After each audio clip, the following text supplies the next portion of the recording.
즉 정부도 경제가 급전직하로 떨어지고 있고 내년도에 대침체에 들어갈 것처럼 예상은 이미 하고 있었다. 하고 있었어. 그런데 예산을 짤 때의 기준 시점인 2022년 5월이나 7월 달에 경제 성장률에 맞춰진 그 세입 규모를 2023년 초반 예산이 통과될 때까지 고치질 않습니다. 왜냐? 그때 엄청난 감세 법안이 통과됩니다. 부자 감세 부자 감세 소리 듣는 그 법안이 통과되는데 그때 깎아준 세금이 2028년도까지 누계로 합치면 80조가 넘습니다. 추경도 안 해, 빚도 안 내, 불용도 없어. 근데 예산은 빵꾸 났어. 이해가 안 되는 지금 상황이에요. 내년엔 100% 확장 재정을 해야 되는 대침체인데 내년에 마이너스 편성을 했다는 거는 학자들이 이렇게 얘기합니다. 경제적 자살행위다 이렇게 얘기해요. 추경 안 하겠다는 이유 하나만으로 우리 경제 전체를 박살내는 편성을 내년에 했다는 거예요.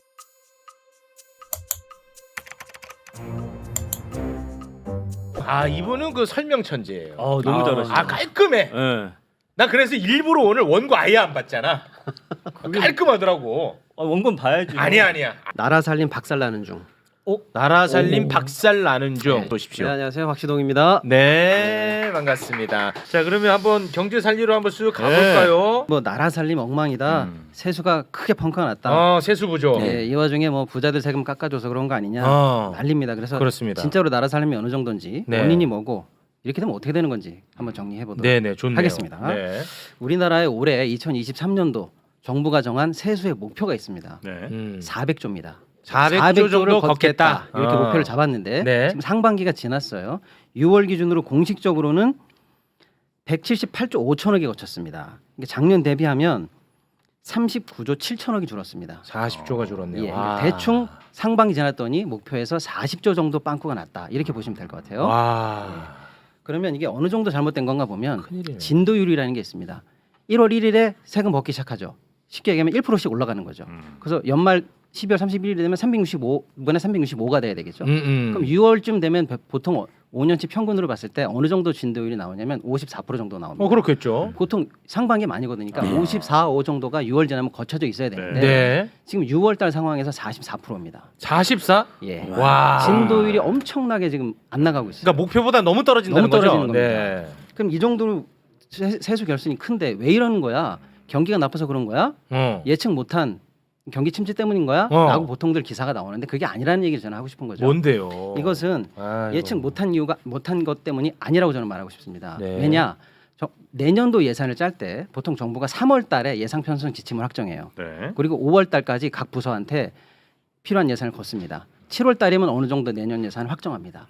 즉 2023년이잖아요, 지금. 네. 올해 예산은 작년에 이미 2022년 5, 6월이면 얼추 윤곽이 나옵니다. 네. 근데 올해 예산을 짤 때 내년도 경제가 어떻게 될까가 중요하죠. 네. 그래서 그때 정부가 예측했던 2023년도 경제 전망은 그 당시 2022년도 경제 전망은 2.5였어요.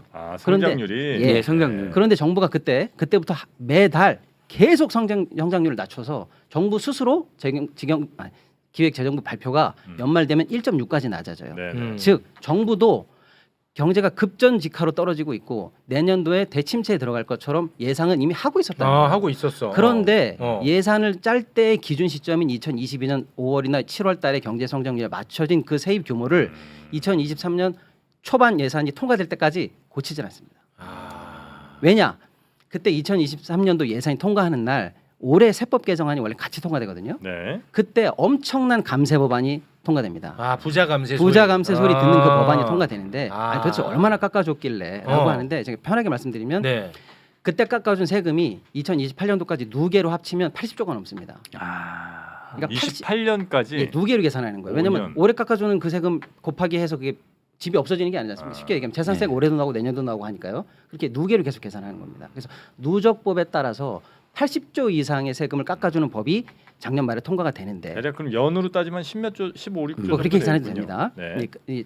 연초마다 다르긴 합니다. 네. 그런데 어쨌거나 누계로 80조 이상의 세금을 깎아주는 법을 정부가 추진을 하면서 다른 입으로는 내년 경제가 박살나기 때문에 세입을 줄이겠습니다. 이게 이율 배반이라서 성립이 안 되는 논리죠. 그럼 정부는 뭘 선택했어야 됩니까?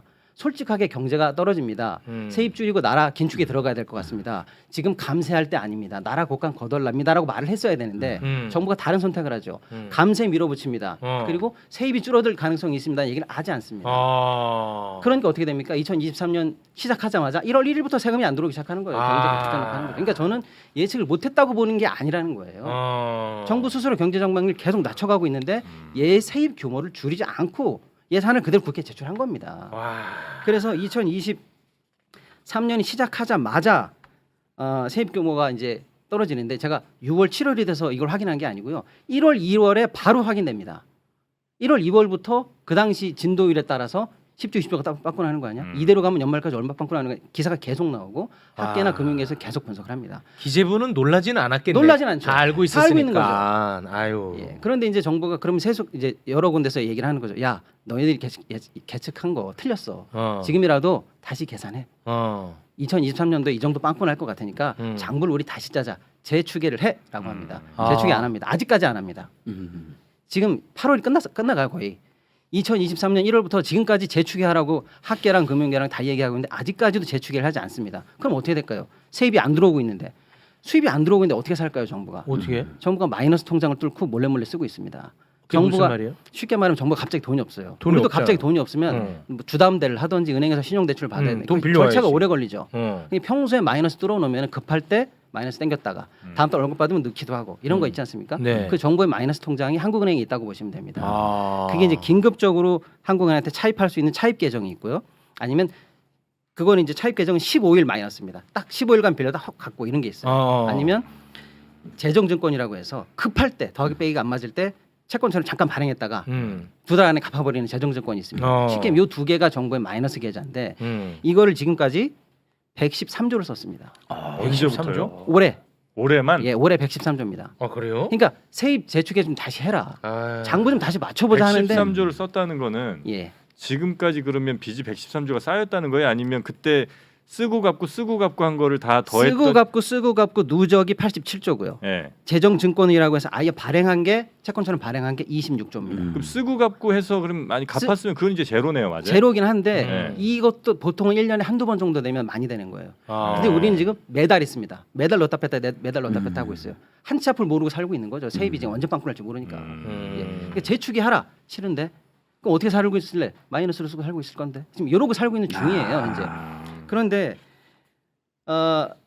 이런 중인데 지금 양쪽 정부에서 얘기하는 그러니까 야당이나 금융계에서 얘기하는 게 세입이 줄어든 거 좀 인정을 해라. 제발. 아, 그거는 인정해라. 인정해라. 세입 재추계 좀 하자. 안 하죠. 왜 안 하냐?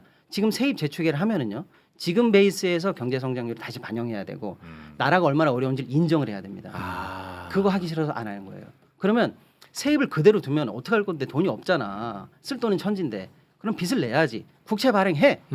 국채 발행 죽어도 안 된다는 거예요. 추경호 총리가. 그것도 안 되고. 내 눈에 칼이 들어와도 국채 발행은 안 돼. 내 눈에 흙이죠. 내 그것도 안 목에 칼이고. 되고. 예. 국채 발행 안 해. 그럼 어떻게 할 건데? 어떻게 할 거야? 세입이 빵꾸 나는데 어떻게 할 건데라고 하니까 작년에 안 쓰고 넘어온 돈, 그다음에 아껴놓은 돈 이런 거 모으면 되지 이런 거 하고 있는데 그거를 학계나 세제 전문가들이 분석해내니까 얼마인지 아세요? 6조밖에 안 됩니다. 아무리 아껴도 6조예요. 터무니없네. 지금 빵꾸 나는 돈이 40조, 50조인데 터무니없어. 아무리 아껴도 6조예요. 그럼 그 나머지 차액은 수입이 준다는 거 아닙니까? 지금 그래서 예. 전국 국세청에 엄청 압박이 심합니다. 그러니까 이제 문제는 아니 뭐냐? 근데 내가 보도를 본 게 있는데 네. 기업들한테 부담 주기 싫어서 기업 네. 세무조사는 대폭 줄인다고 하던데. 이제 그 세무조사 말고 그동안 이제 뭐 누적돼서 사람들이 뭐 못 낸 세금들 이런 거 있을 거 아니에요. 그러니까 누룽지 긁듯이. 그거 이제 늘 매년 있는 거거든요. 그래서 어. 매년 이제 좀 갔다가 뭐 이렇게 되는데 그거를 이번에 이제 박박 긁고 있습니다. 그러니까 이제 이렇게 보시면 돼요. 아니 그 법인세 왜 깎았어? 아유. 그러니까 아무튼 월급 100만 원 받던 아버지가 갑자기 월급이 지금 60만 원이 된 거 아닙니까? 그럼 월급 100만 원에 맞춰서 쓰던 지출은 될 수가 없지 않습니까? 그래서 거꾸로 물어보는 거야. 그래 세입 추경도 하기 싫어? 국채 발행도 하기 싫어? 그럼 지출 줄이겠네. 어디서 뭐 줄일 거야? 얘기해봐. 그때 정부 뭐라는지 아세요? 그걸 이제 예산으로 보면 불용이라고 합니다. 쓰지 않는 거죠. 불용으로 감액할 거지? 어디 감액할 거야? 얘기했더니 불용도 없다는 거예요. 여기서 우리가 황당한 거죠. 추경도 안 해, 빚도 안 내, 불용도 없어. 근데 예산은 빵꾸 났어. 어떻게 하자는 겁니까? 이해가 안 되는 지금 상황이에요. 근데 사실은 뭐냐? 세입 추경, 세출 추경 다 하지 않으면서 답이 없잖아요. 네. 그럼 국가 부도인데요. 쓸 돈을 계속 쓰고 나는데 어. 세입이 없으면 그러니까 부도는 안 나죠. 그럼 뭐냐? 알게 모르게 불용하고 있는 거예요. 그래서 복지 같은데 줄이는구나. 당연하죠. 네. 그래서 지금 아, 통계가 어떻게 나오느냐? 지금 줄여. 우리나라 경제 성장률이 지금 계속 전망치를 계속 지하실을 뚫고 더 내려가고 있는데 내려가고 있는 것 중에서 정부 때문에 내려가고 있는 게 있어요. 정부가 돈을 써야 되는데 정부도 성장이 잡혀야 되거든요. 정부가 돈을 안 써서 또는 재정 정책을 잘못해서 마이너스 효과가 이번 분기에 0.5입니다. 그리고 연간 단위로 하면 0.2 마이너스예요. 쉽게 말하면 지금 우리나라 경제 성장률이 1.4라고 칠게요. 정부만 잘했으면 1.6이 됐다는 얘기예요. 아. 1.3이다? 정부만 잘했으면 1.5가 됐다는 얘기예요. 그러니까 이런 식으로 지출이 줄니까 정부 소비 때문에 GDP가 잡히지 않고 그래서 경제 성장률 오히려 그러니까 정부가 멍청한 정부가 세입 추계를 잘못하고 감세를 하는 바람에 경제를 더 갉아먹고 있습니다. 악순환이네. 예. 정부에서는 그 큰 정부 반대쪽으로 워낙 얘기를 많이 해나갔고 그렇습니다. 아마 그렇게 막 재정을 쓰거나 이러는 걸 아마 못할 이제 부담스러울 수 거예요. 있죠. 본인들의 말을 뒤집어야 되니까. 예. 여기서 이제 정치랑 이제 경제랑 약간 꼬이긴 하는데 네. 문재인 정부 때 국가 채무를 늘려가지고 재정 건전성이 엉망이 됐다고 지금 말만 하면은 노래를 하는 정부인데 네. 너희들도 그럼 추경해야 되겠네라니까 그거를 못 뒤집는 거죠. 아. 근데 문제는 뭐냐? 그럼 이 정도 위기 상황이면은 2023년 이제 내년을 대비한 세법 개정이 또 있습니다. 이때는 작년에 했던 감세를 그럼 다시 꺾어가지고 내년에 다시 보충을 하든지 해야 될 거 아닙니까? 네네네. 내년을 대비한 2023년도 세법 개정안이 지금 발표가 됐는데 네. 부자 감세는 계속 이어지고 아, 그건 유지야. 다시 유턴해라 하는 건 하지를 않고 있습니다. 아, 그것도 똑같이 가네 그러면. 똑같이 가는 거죠. 도대체 어떻게 하려고 하는지 모르겠는 상황이에요. 그러다 보면은 보통 분들은 잘 모르시는데요. 이 정도로 지금 국가 재정이 무너지면 어떤 일이 생기느냐면 정부가 국세를 가지고 있잖아요. 갖고 있는 것 중에서 비율을 곱해가지고 전국에 있는 지자체한테 그걸 다시 뿌려줍니다. 그걸 교부세라고 합니다. 아, 교부세. 왜냐하면 강남이나 과천처럼 돈 많은데. 돈 많은 데는 자기네 지방세만으로도 충분한데 네. 저기 어디 강원도 산골짜기나 저기 어디 시골 같은 데 지자체는 인구도 별로 없는데 네. 어떻게 삽니까? 세금이 안 그렇죠. 거치는데 그런 데를 위해서 정부에서 그런 데를 위해서 전국의 지자체에 돈을 뿌려줍니다. 아, 중앙 정부가 이제 돈을 줍니다. 근데 국세가 줄면은요, 교부세가 줄죠. 교부세 줄죠. 그래서 각 지자체에서 교부세가 차지하는 비율이 그냥 대충 10%라고 보면 됩니다. 그러니까 전국 지자체에서 갑자기 정부에서 들어올 거라고 예상했던 교부세를 안 주게 되죠. 그럼 지방 경제는 지방 정부가 더 더 빨리 어려워집니다. 주네. 그런 데에서 그러니까 여러분들이 이렇게 보시면 돼요. 내가 길 가다가 왜 우리 동네 가로등이 점점 안 고쳐질까? 아. 왜 우리 동네 도로 보수가 이렇게 안 되지? 옛날에는 뭐 우리 어머니 아버지 뭐 틀니 예산 뭐 복지관에서 해준다던데 뭐 구청 수영장 가니까 문화 프로그램도 참 좋던데 점점 없어지지. 그런 게 조금씩. 나 왜 이렇게 살기가 빡빡하지? 다 이것 때문이에요. 아. 제목을 제가 정해왔습니다. 네. 나라 살림 박살 나는 중. 나라 살림 박살 나는 중. 좀 세게 말씀드려야 될 것 같아요. 과장 아니죠? 과장 아닙니다. 네. 사실은 이제 전혀 모르시는 분도 계실 네. 수 있어서 지난주에 했던 얘기지만 현 상황을 30초만 정리하고 진행해 볼게요. 네. 우리나라 원래 올해 당초 세수 목표는 400조입니다. 네. 400조를 걷겠다고 했어요. 네. 그런데 6월 기준으로 40조가 빵꾸가 났습니다. 그랬죠. 예. 40조가 펑크 났어 지금 그렇습니다. 세수가. 360조 받았네요. 예, 그래서 네. 아니 아직 아니. 반밖에 안 지나서 아직 400조는 1년 기준이고 이건 지금 상반기. 역시 아. 가만히 있어 임마. 그렇죠. 아, 근데 나같이 또 모르는 사람도 있으니까 아, 그래? 네, 또 짚어줄 필요는 있어. 근데 내가 보입니다. 너같이 이렇게 혼을 내야 네. 이거 댓글 쓰다가도 야 지워야 그렇죠. 이렇게 되니까 네. 약간 의미가 있는 혼이야. 맞습니다. 그러면 40조가 왜 빵꾸가 났나? 자 40조가 왜 펑크 났느냐? 주요 이유는 부자 감세, 대기업 감세 때문입니다. 보자. 그거는 뭐 팩트죠. 팩트입니다. 네. 감세 때문에 30조가 확실하고요. 경기 침체 때문에 한 10조 정도 이렇게 분석하는 게 맞을 것 같습니다. 부자 감세에서 30조 날라갔고 경기가 워낙 안 좋아서 10조 날라갔어. 예, 그렇게 보는 게 맞을 것 같고요. 자, 그러면 세수가 이렇게 부족하니까 빚을 내서라도 세입을 마련해서 나라 살림을 꾸려가. 쉽게 말하면 국채 발행을 해라고 학계나 뭐 여러 전문가들 야당까지 다 요구하는데 정부는 절대 안 하겠다. 절대 안 하겠다. 자, 그러면 너 어떻게 살래? 수입이 없는데. 어떻게 할 거야? 아껴서 쓰면 되지롱라고 했는데 아껴 쓸 수 있는 돈을 다 조사해봤더니 5.9조밖에 안 된다. 그러니까 5.9조 외에는 어차피 그냥 무조건 들어가야 되는 거. 그렇죠. 그런 거고 5.9조는 어떻게 뭐 융통 한번 해볼 수 있는. 그러면 너 도대체 어떻게 용 빼는 재주 있니? 어떻게 살고 있니? 봤더니 한국은행에 몰래 마이너스 통장을 뚫고 급한 돈을 융통해 가면서 살고 있었다. 그래서 제가 지난주에 얼마 들어왔나 봤더니 113조다 이렇게 제가 말씀을 드렸어요. 거기까지는 하셨죠. 그 이후부터 이제 진행해 보겠습니다. 네. 최신 통계가 또 나와서 반영해 봤더니 113조가 아니라 140조입니다. 돈으로 제가 6월 말 기준이었는데요. 7월 말 통계로 잡아 보니까 일시 차입금이 100조. 그다음에 재정증권이라고 그래서 2달짜리 증권 발행하는 게 8월 말 기준으로 하면 38조, 대충 140조입니다. 그러니까 이렇게 나라 살림이 현재 이렇게 빵꾸가 나 있고 140조 정도 마이너스를 뚫어가면서 근근히 버텨가고 있는 중인데 네. 이 다음에 지금 이제 어떤 일이 벌어지느냐? 왜 이걸 강조했냐면 네네. 이 현상을 인정해야 이거에 맞는 대책이 당연하죠. 나오는데 네. 그럼 우린 이걸 알거든요. 그럼 이 대책이 맞는지를 보면 됩니다. 이제 알고도 이렇게 이상한 짓을 하면 정말 실망스러울 거 아니겠습니까? 네. 자, 그 이후에 얘기를 해볼게요. 하나 더 안 좋은 사실 그게 발표가 됐는데 제가 방금 40조 빵꾸 났다고 한 거는 국세입니다. 나라가 걷는 세금. 국세. 지방 정부도 세금을 걷습니다. 그렇죠. 지방세입니다. 지방세도 빵꾸가 났다는 소식이 나왔습니다. 지방세가 17개 광역시도가 걷는 건데 작년 대비 10% 빵꾸. 원래 목표는 58조인데 지금 52조 정도 거쳐가지고요. 작년 대비 약 5조 8천억 해서 9.9% 대충 10% 약 빵꾸 났다. 10% 펑크. 자, 그럼 지방세는 왜 빵꾸가 났을까? 지방세는 국세에 연동이 돼 있어요.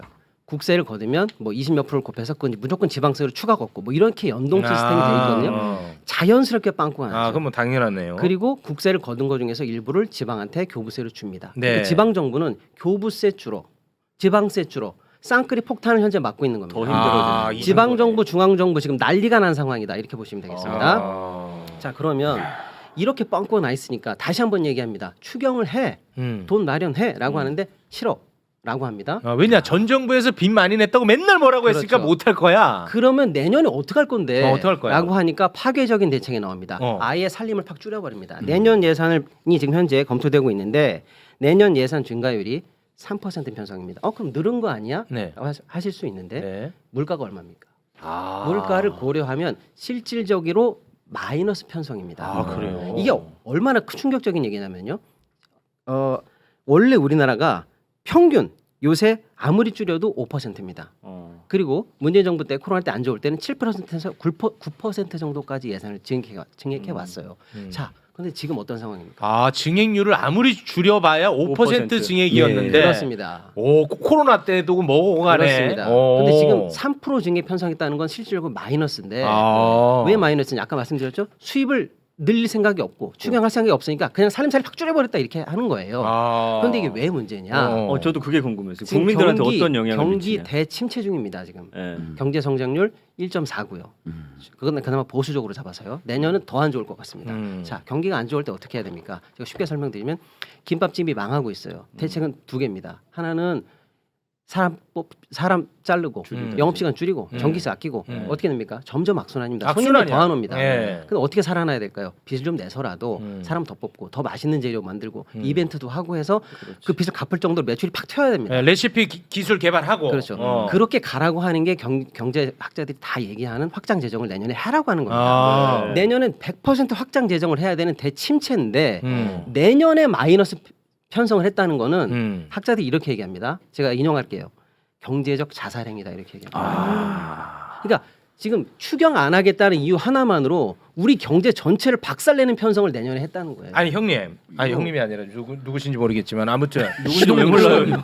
부릉부릉 시동님. 아니 아까 제가 말한 게 맞아요. 전 정부에서 국가 부채 계속 늘렸다고 욕했기 때문에 네. 자기들은 그것만큼은 안 하기 위해서 이런 식으로 가는 거 맞아요? 맞습니다. 재정 건전성. 그 바보잖아 그거는. 바보죠. 그럼 그 비판 안 받고 자존심 세우려고 이러고 바로 있다는 그겁니다. 거야? 말이 우리는 되나? 말이 돼. 우리는 문재인 정부와 다르게 국가 부채 늘리지 않고 미래 세대에게 부담을 주지 않겠다. 빚의 부담을 물리면 하지 않겠다. 이 레토릭 하나를 지키기 위해서 이 똥꼬집을 부리고 있는 중입니다. 그럼 이렇게 되면 국민들이 체감하는 어떤 바로 체감할 일이 뭐가 있죠. 있어요? 마이너스 예산을 편성하면 어떻게 되느냐? 일단 신규 사업 올스톱입니다. 지금 각 관가에서 나오는 보도가 야 내년도 신규 사업 편성률을 10% 이내로 바꿔. 무슨 얘기냐? 꼭 필요한 인건비 올해부터 하던 거 그것만 하고 새로운 거 한번 할 생각도 하지 마. 새로운 거 하지 마. 자, 그다음에 당장 줄어가는 게 복지 예산 줍니다. 네. 서민 예산 이게 문제야. 서민 예산 복지부터 주고요. 소리내네. 국고 보조금 사업 대폭 지금 네. 현재 5천억을 줄인다고. 감액하고 있고요. 5천억. 공공성에 강한 사업들이 있거든요. 사회적 기업 같은 것들 네. 대폭 축소하고요. 노조 지원금 대폭 삭감. 거의 전액 삭감될 것 같아요. 예. 한국노총민노총에 들어가는 거. 그다음에 당장의 효과는 안 나는데 국가의 먹거리 같은 게 있거든요. 어쩔 수 없이 미래를 위해서 투자해야 되는 R&D 예산 현재 20% 감축. 요거 이제 미래지향용인데. 미래 미래 우리 한국의 먹거리 어. 어쩔 수 없이 해야 되는 어. 첨단 기술에 대한 투자 어. 이걸 20% 줄인다. 아니 맨날 그동안에 대통령께서 첨단 기술 투자 AI 이거 엄청 강조했는데. 자, 더 웃기는 것은 뭐냐? 와. 이렇게 살림에 팍팍 줄어도 그래도 결국에는 부족할 겁니다. 그러니까 대책이라고 내놓는 게 너무 황당해서 제가 가져왔어요. 뭐냐?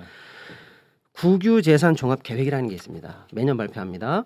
국유재산 정책 심의위원회라는 게 있어요. 우리나라 전체가 갖고 있는 재산들, 자산들을 어떻게 관리할 건지를 발표하는 겁니다. 여기서 충격적인 발표가 나오는데요. 네. 세수가 부족하다는 걸 핑계로 내년도에 국유재산을 전부 다 빨리 매각해라. 야 이거 민영하잖아. 야 너 내가 모를 것 같아 그거. 너무 소름. 너무 이게 다 소름이죠. 연결되네. 근데 이 정부는 시작할 때부터 우리는 국유재산을 팔겠습니다라고 선언을 했어요. 와. 그때 욕을 많이 먹었어요. 내가 이 모를 것 야, 같냐고. 지금 나라 물건 팔겠다는 게 뭐 대단한 경제 정책이라고 그걸 선언까지 해라고 욕을 많이 먹었거든요. 네. 그래서 좀 지지부진했어요. 어. 근데 이게 세수 부족을 핑계로 야 그거 빨리 속도 내라고 지금 발표를 근데 했다는 그거 거예요. 민영화 하면은 돈 더 들어가잖아. 어떻게 지금 하겠다는 거냐면 국유 재산을 위해서 패스트 트랙을 만들겠다는 거야. 옛날 어려웠던 제도들 다 없애고 간소화해서 빨리 처리해 이거고. 아 오늘 그 말씀하시더만. 예, 그다음에 맞춤형 컨설팅을 거꾸로 한다는 거야. 야, 못 팔고 있어. 우리 가서 빨리 팔 수 있도록 컨설팅 해줄게. 그리고 돈이 없어서 혹시 매입자가 없을까봐 대금 분납 기간을 왕창 늘려줄게. 와왜 그렇게까지 해야 되는 거지? 자 그리고 공기업들까지 압박합니다. 한전, 마사회, 야 니네들 보니까 강남에 좋은 땅 갖고 있더라. 빨리 팔어. 그래서 여기 지금 이사회하고 지금 매각 결의하느라고 바빠 죽는 상황입니다. 근데 이 사람들은 왜 말을 들어야만 하느냐? 기획재정부가 경영평가를 하거든요. 그 경영평가에 따라서 또 예산. 이사 또 사장 이런 사람들 연임이 걸려 있거든요. 그렇지. 자기 자리 압박을 또 지켜야 느끼죠. 되니까. 자기 경영서 걸려 있죠. 못 와. 팔아서 안달입니다.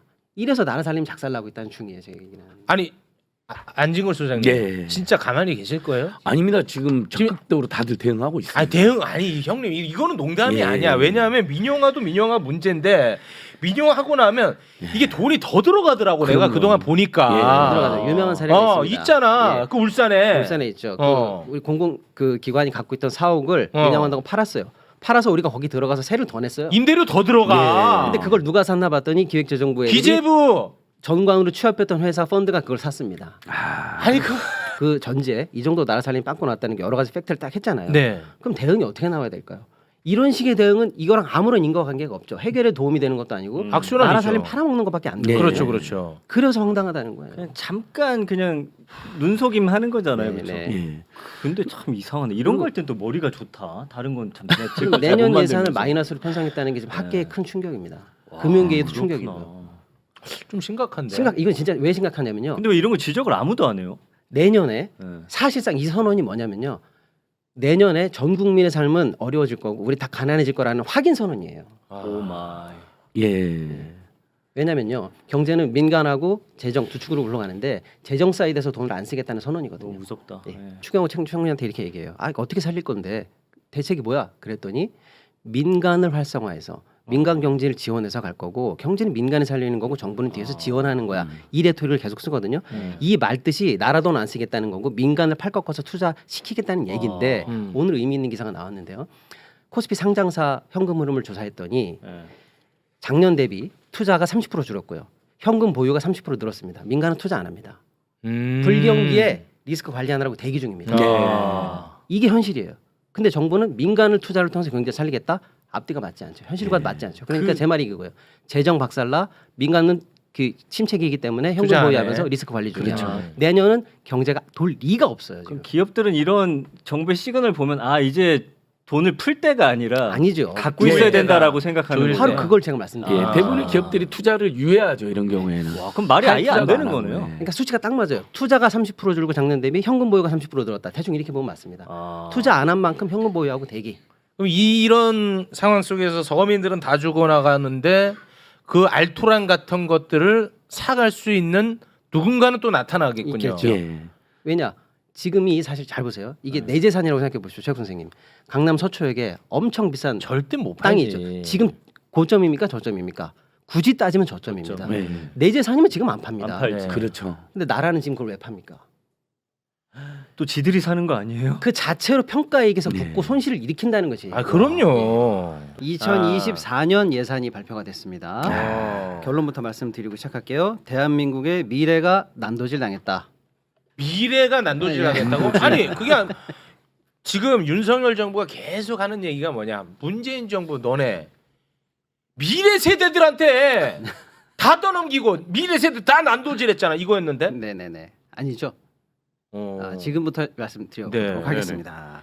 근데 이제 최 선생님도 나와 계시지만 많은 분들이 예산 뭐 몇백조 막 이러니까 잘 와닿지가 와닿지가 않고 않아. 네. 맞아. 또 너무 어려워요. 사실. 어려워. 용어도 어렵고. 어. 근데 이걸 왜 알아야 되냐? 음. 그 필요성을 잘 모르셔요. 어. 어려운 얘기니까. 맞아. 네.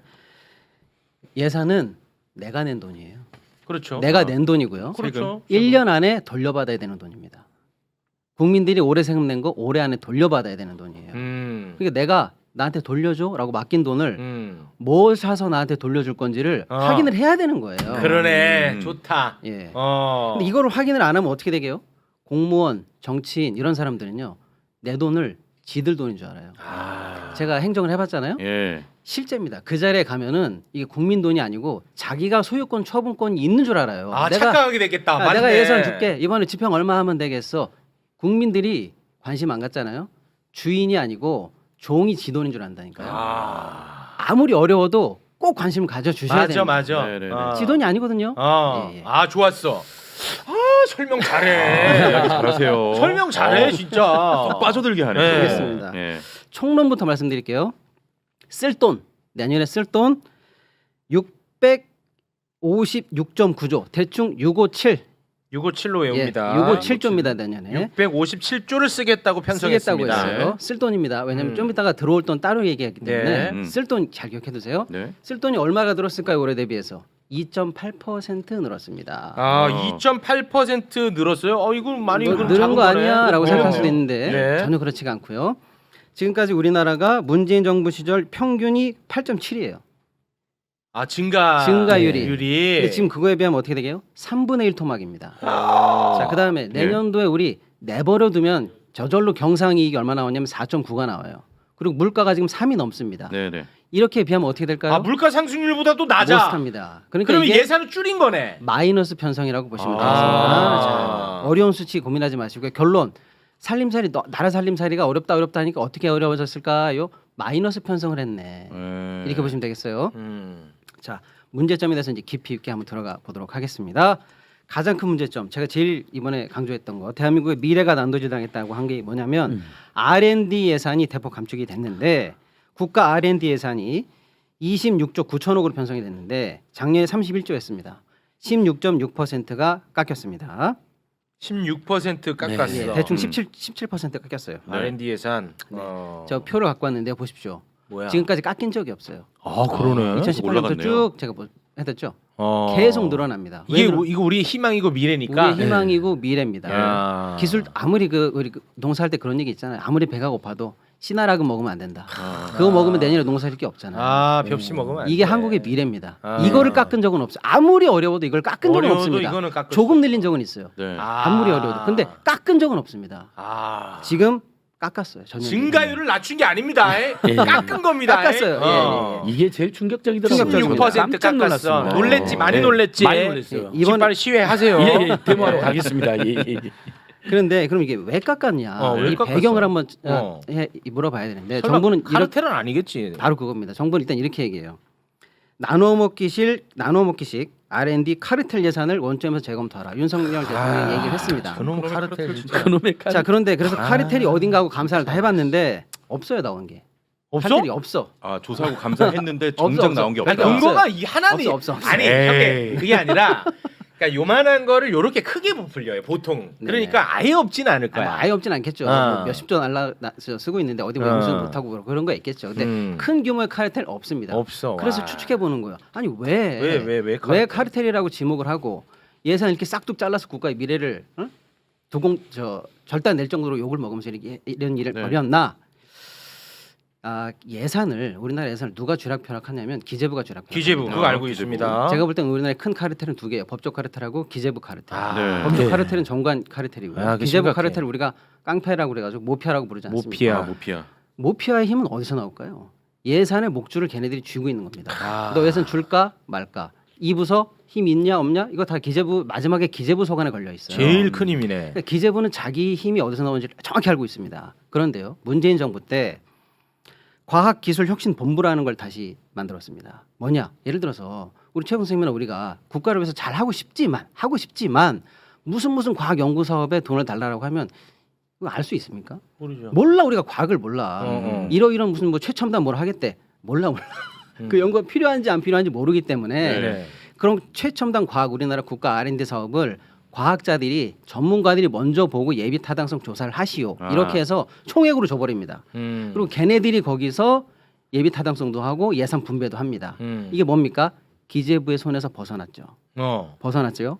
이걸 기재부가 헤게모니에서 용납할 수 있습니까? 없습니까? 그럼 싫어할 것 같은데. 이게 프레임입니다. R&D 예산을 과기부에 줬더니 과기부가 과학계와 짜고 카르텔을 형성해서 예산을 나눠 먹고 있다. 이 프레임입니다. 내 손을 거치지 않고 예산을 나눠 먹는 꼴을 못 보겠다 이겁니다. 카르텔화 해야 됩니다. 기재부 카르텔을 강화하기 위함 아니겠느냐. 그렇게 추측합니다 저는. 내 손 떠났으면 돈도 없다. 내가 우리나라 모든 예산을 통제해야 되는데 뭉탱이로 이쪽에 주고 니네들이 과학자들이 알아서 나눠 먹고 과학기술정통부에서 나 이런 꼴은 못 봐. 못 봐. 저거 카르텔이야. 이렇게 내가 다 규정했다고. 통제해야 돼. 예, 그렇게 보는 거죠. 요거 예. 아까 16%? 그렇습니다. 깎았습니다. 이제 미래가 갉아먹힙니다. 예. 우리 희망 없습니다. 안도지. 두 번째, 네. 이렇게 우리나라의 먼 미래는 갉아먹고 당장 내년에 돌아오는 총선 예산은 살렸다. 윤석열 대통령이 이렇게 말씀해. 나도 뉴스 봐요. 윤석열 대통령이 이건 저의 해석입니다. 총선 앞두고 예. 매표 예산 배척합니다. 우리는. 그런 거 싫어하세요. 이렇게 얘기했어요. 그런 거 실제로 싫어하시는 맞죠? 분입니다. 짧게 정리하겠습니다. 근데 예. 많이 늘었던데요. 네. 많이 늘었어? 매표 예산? 희한합니다. 대표적으로 정치권에서 총선 예산을 뭐라고 하냐면 SOC 예산. SOC 다리 놓고 네, 건설하고 네. 뭐 이런 거. 장담합니다. 올해 12월 30일 딱 끝나고 1월 1일부터 전국에 있는 모든 현수막 보시면 이렇게 돼 있습니다. 우리 동네 철도 났습니다. 우리 동네 뭐 도로 뚫렸습니다. 예. 제가 따왔습니다.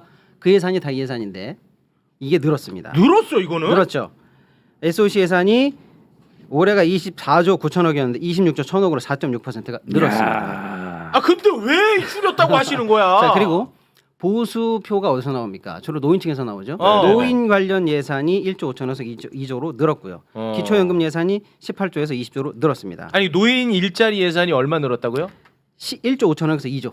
1조 5천억에서 예. 2조. 예, 나는 이거 솔직히 5천억 좋게 보는데 근데 그동안에 계속 전 정부에서 이 질 나쁜 노인 일자리나 공공에서 만들고 네. 이거 엄청 비판했잖아. 그렇죠. 항상 항상 비판했잖아. 예. 근데 자기들은 또 이게 이 그렇습니다. 매표라고 볼 수밖에 없네. 아니, 일자리는 정부 만든 게 아니고 기업이 만든 거라고 그러니까 문재인 정부 엄청 깠잖아. 그러면 이 예산을 없애야 되는 거죠. 나는 물론 좋게 그 봅니다. 이거. 논리라면. 난 좋게 봅니다. 그러나 이렇게라도 늘어나는 건 네. 의미 있습니다. 네, 제가 좋게 한 봅니다. 지금 몇 꼭지를 계속 얘기할 건데 숫자는 많은 분들이 2분만 지나면 다 까먹으십니다. 네, 아니 그러니까 네. 느낌만 느낌만. 느끼고 갑니다. 느낌만 국가의 미래를 확 깎았네. 그리고 미래는 좀 먹더니 어. 근시안적으로 총선과 관련해서 표되는 것들은 쭉쭉 늘렸네. 표 얻기 위해서. 이렇게 기억하시면 됩니다. 자, 세 번째 후쿠시마 대응 예산이 7천억이 편성이 됐다. 네. 근데 아까 신장 변호사님 얘기할 때 그게 아닐 수도 있고 그럴 수도 있고 성격은 좀 고민해봐야 되겠다라고 하는데요. 네. 후쿠시마 대응 예산 7천억을 편성했다는 말은 누가 한 거냐면 윤석열 대통령이 한 겁니다.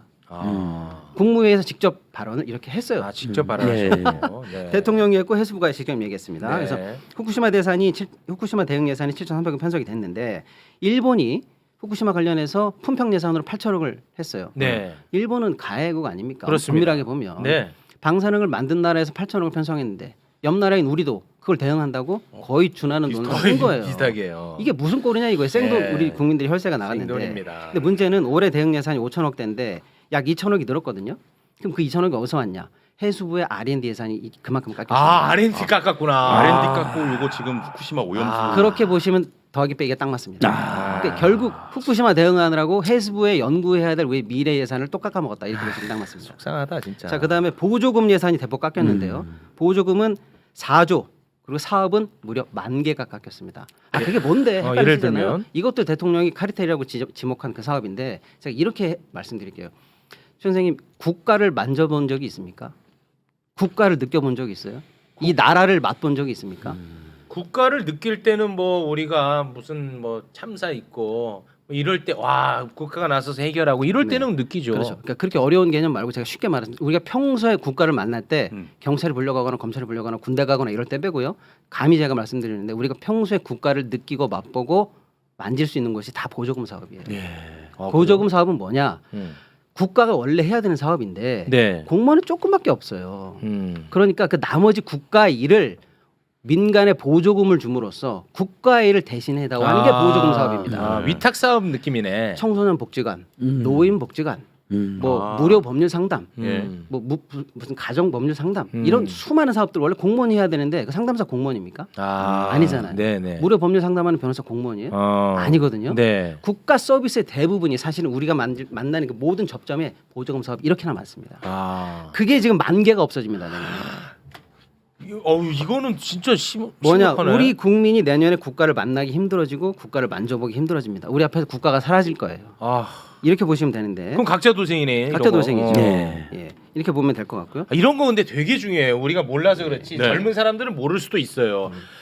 근데 우리 부모님 지금 노인이거든요. 그러니까요. 그런 거 혜택 보니까 그렇죠. 아 진짜 좋더라고. 네네네. 네. 그 뭐 아이들 돌봄 사업 같은 거, 네, 방과후 네. 사업 같은 거 중요하죠. 얼마나 많습니까? 네. 자, 그다음에 야당 예산은 철저한 보복으로 삭감했다. 이렇게 보시면 되는데 오늘 가장 큰 뉴스가 아마 이거의 경제 뉴스 중에서 새만금 관련한 예산 삭감 무려 75%가 삭감이 됐습니다. 이거는 진짜 보복성 아닙니까, 솔직히. 그렇죠. 예, 잼버리.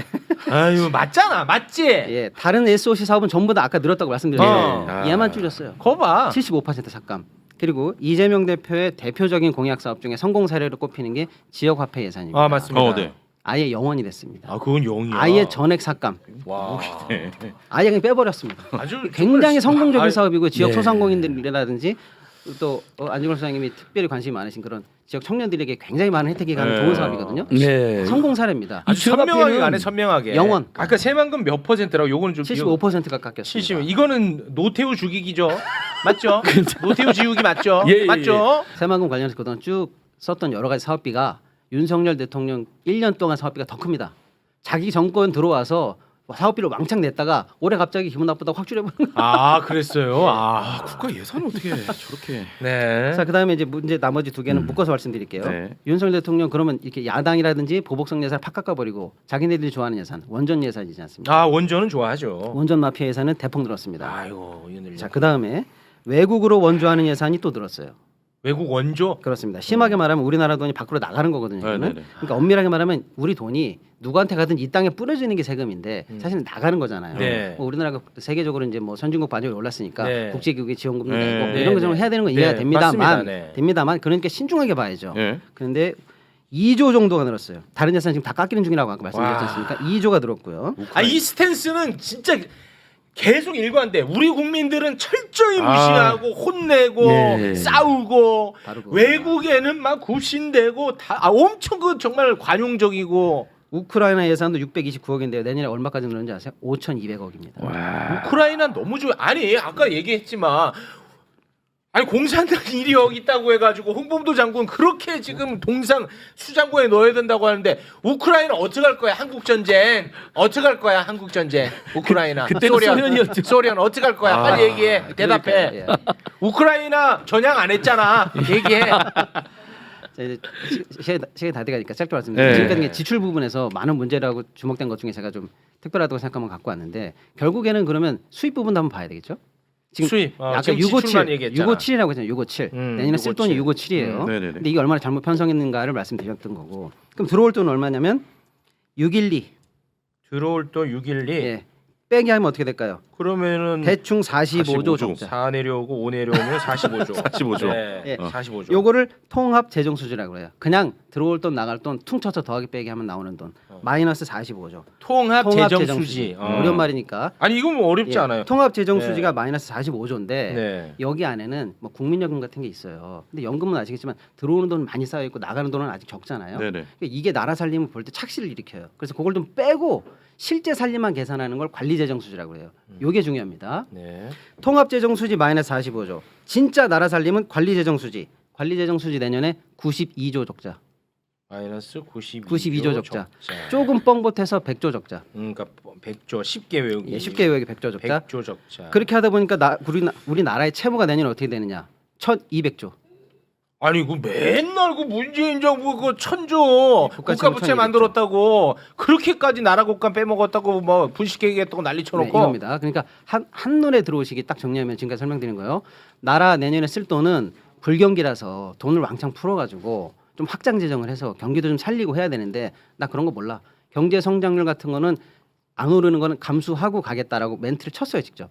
자 그렇게 해서 실질적으로 마이너스 편성을 했고 편성된 거 보니까 미래 예산 다 깎았고 근시안적으로 총선 예산 같은 거는 다 살려놨고 상대 당에 대한 것들은 다 잘랐고 일본 예산 관련해서는 늘렸고 자기네들이 정책 사업 하는 것들은 늘렸고 외국으로 가는 예산은 늘렸고 이렇게 보면 되고 들어올 돈은 마이너스 100조 국가 채무 1,200조. 나라 살림에도 좀 이념이 들어가 있는 것 같아요. 예. 그래 맞아. 이념이 미래가 안 중요하다고 보입니다. 하셨잖아.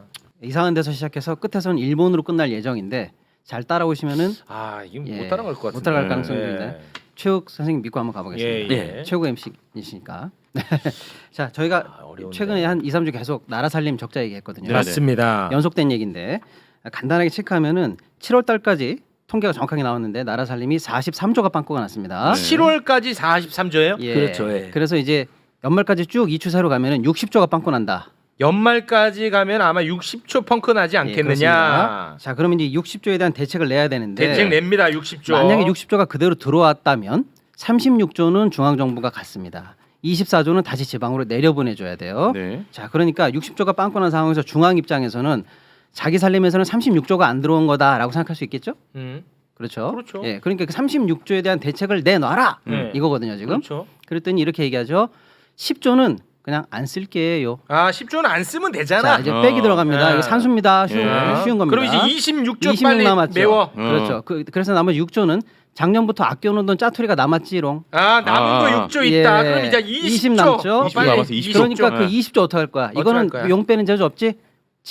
국채 발행해야 되겠지? 라고 물으니까 윤석열 대통령이 제일 싫어하는 거. 나라에 빚내는 거 안 한다. 아 그거는 정말 예, 싫어하죠. 진짜 싫어해. 그러니까 어떻게 할 건데? 라고 하니까 20조. 그 20조에 대해서 드디어 추경호 총리가 이렇게 얘기하죠. 내가 대책을 마련했다.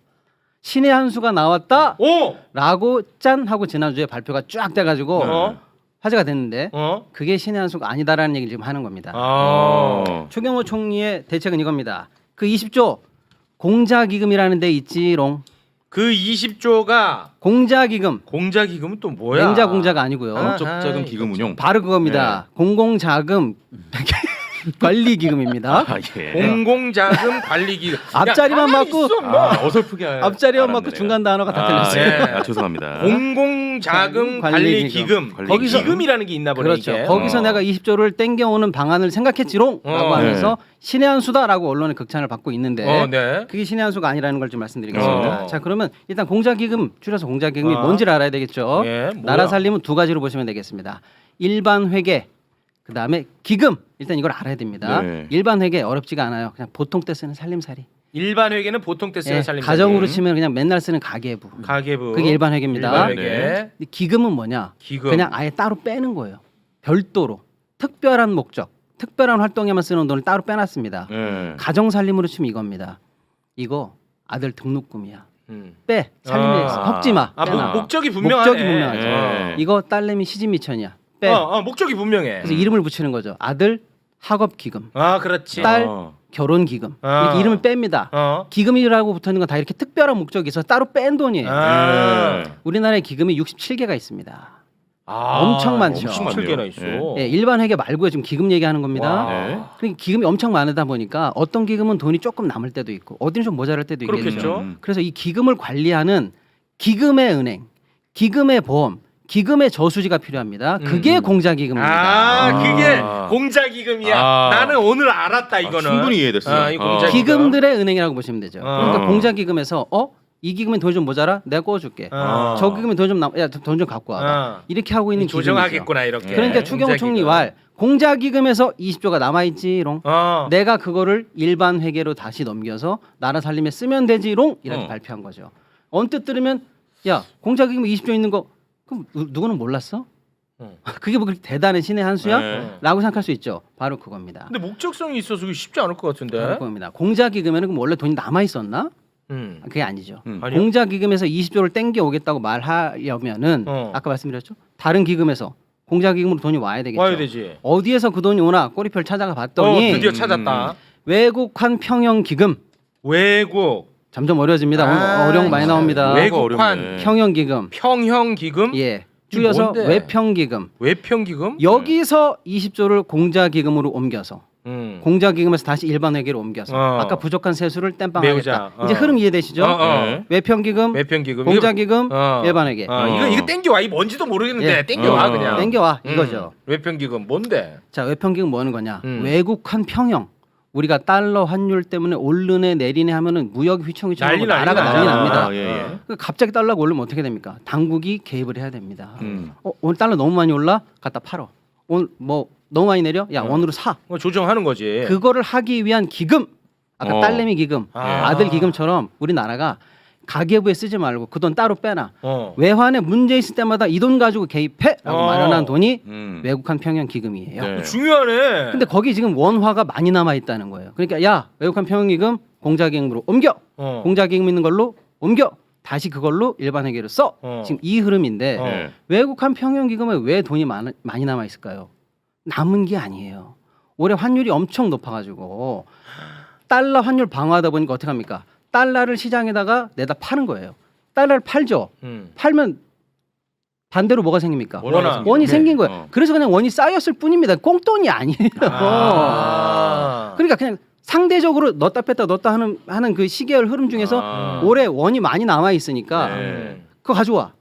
이게 지금 추경호 총리의 꼼수인데 그러면 자 알았어. 이제 현금 흐름은 알았는데 다 좋다 이거. 그러니까 정부가 결국 빚 안 내서 해결하겠다는 거니까 어쨌거나 뭐 외평기금이든 뭐든 갖고 와서 해결했으면 그래서 빚은 아니잖아라고 하면 그 대책이 맞는 거 아니야?라고 착각하실 수가 있는데 그게 아닙니다. 외평기금에서 공자기금으로 왔죠. 다시 외평기금에 넣어야 돼요. 넣어야 되지. 넣을 때 그냥 넣습니까? 이자 붙여서 넣어야 됩니다. 빚이 뭡니까? 빚은 안 갚아도 되는 건 빚이 아니죠. 준 거죠. 네. 빚은 뭡니까? 갚아야 되는 거. 그리고 이자가 있으면 빚입니다. 네. 이거 빚이에요, 아니에요? 빚이죠. 빚입니다. 이거 빚이에요. 예. 이자 넣어서 공자기금에서 외평기금에 넣어야 되니까 빚입니다. 그러니까 빚 없이 해결했다는 게 뻥이야. 뻥입니다. 말장난이야. 자, 그냥. 그런데 말장난인데 문제는 아. 뭐냐? 그 20조를 외평기금에서 공자기금으로 뺐죠. 그럼 그거 없어도 되느냐? 되냐? 그렇지. 난 아까부터 그게 그게 불안했어. 이상해. 얘는 괜찮을까? 돼? 안 되죠. 안 되니까 어떻게 하겠다는 건지 아세요? 정부가 어떻게? 내년에 외평기금에 직접 원을 갖다 20조를 땡겨 쓴 거를 다시 꽂으려고 원화 외평채, 외국환 평형 채권을 발행하겠다는 겁니다.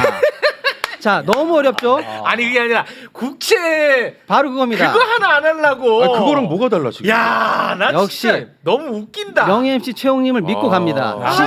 실시간으로 이해되고 정리됩니다. 국채 그거 하나 안 내겠다고 바로 이렇게 그겁니다. 돌리고 돌려서 아이고. 그러니까 아버지가 빚을 내야 되는데 돈을 못 벌어. 빚을 엄마가 안 내는 내니까 거야. 안 내니까 엄마가 나 빚 안 냈지롱 이렇게 선언을 했는데 그 한마디 하려고. 알고 봤더니 아들 등록금 기금을 헐어서 아이고. 그걸로 갚은 거고 그 한마디 하려고. 아들은 그럼 등록금 기금이 없어졌잖아요. 그럼 걔는 학교 어떻게 다닙니까? 학자금 대출 받았죠. 또 빚내서. 아버지가 빚내나 아들이 빚내나 똑같은 똑같잖아. 거예요.